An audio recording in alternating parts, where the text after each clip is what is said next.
So I have known a lot of people in my life, including myself, who have committed themselves to changing their life to make themselves better for someone or good enough for someone else to love them or to accept them, someone that they desire to love and accept them, someone who possibly has rejected them. Or even sometimes we see when someone breaks up with someone and they want to prove themselves to the person that they broke up with, to prove to why they were good enough or to prove what they lost and things like that. But I want to say that if we ever allow for a man or a woman in this world to be the reason, the source, the foundation of our change, it will not last.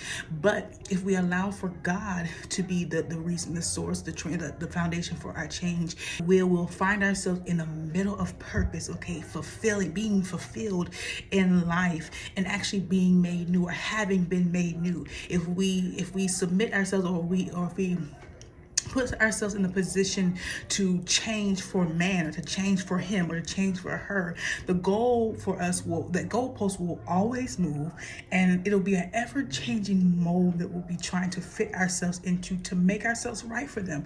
You know, as human beings, we are fickle. Honestly, we are fickle, and our hearts want different things at different times. We can look at the world and look at how things trend in the world and see that one day or one decade we may desire one thing, and then one day and one decade we desire something else, and it means that we have to then change, or then it means that whatever you have built yourself up to be for that person, they can easily say or easily get to the point where they say, well, I don't like that anymore, or I don't want that, that's not what I want, or or they cannot even know what they want. Okay, and so that's what happens when we put our purpose or when we put our reason to live or we put our reasoning to do anything in the hands of someone else. We find ourselves upside down. We find ourselves in the middle of an identity crisis. We find ourselves in the middle of a mess, okay, and making things worse for ourselves, and then at the same time not being fulfilled in it. We find ourselves more miserable than we were before. We find ourselves going off to do something that God never set for us to do. So I want to speak to somebody today and just tell you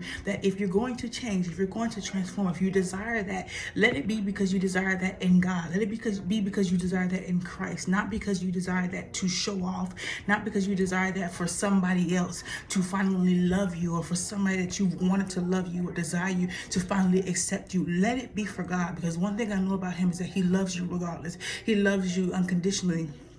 He loves you as you are now, and he is going to stick by you, and what he has set for you, or the purpose that he has set and everything that he has outlined for you, is not going to change as you pursue it. It's not going to change. So your goalpost is not going to be forever moving. He's not going to be manipulating the factors and everything and telling you this one day and then this another day, and then making it so you could never make him happy. That's not the case with God. So if you're going to change, let it be for him. Let it be in him.